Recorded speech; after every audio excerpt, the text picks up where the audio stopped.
Psycho killer stories ఇష్టం ఉంటేనే చూడండి, లేకపోతే అస్సలు స్కిప్ చేసేయండి, చాలా భయంగా ఉంటుంది. ఇతని పేరు అయితే క్యాడెల్ అనమాట. ఇతను కేరళకు చెందిన అతను. చిన్నప్పటి నుంచి క్యాడెల్ ఒంటరిగానే ఉంటాడు, ఎవరితో కలవాడు. సో కంప్యూటర్తోనే ఆడుకుంటూ ఉంటాడు.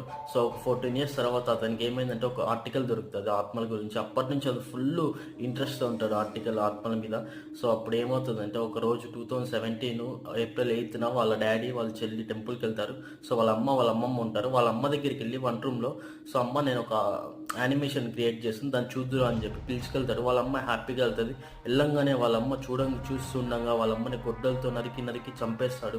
సో అలానే వాళ్ళ డాడీ వాళ్ళు వస్తారు. వాళ్ళ డాడీని ఇంకా ముగ్గురిని కూడా అలానే చంపేసి వాళ్ళందరినీ మంటలు పెట్టి తగలబెట్టేస్తాడు. సో చుట్టుపక్కల వాళ్ళు పోలీసులకు కాల్ చేసి వాళ్ళు వచ్చి అడుగుతారు, ఏందిరా ఎందుకు ఇలా చేసామంటే ఆత్మలు కనిపిస్తాయి అనుకున్నా, కానీ వాళ్ళు చనిపోయాక అసలు ఆత్మలే కనిపించలేదు, అందుకే కాల్ చేశానని చెప్పాడు. ఎంత సింపుల్గా, చాలా ఘోరం.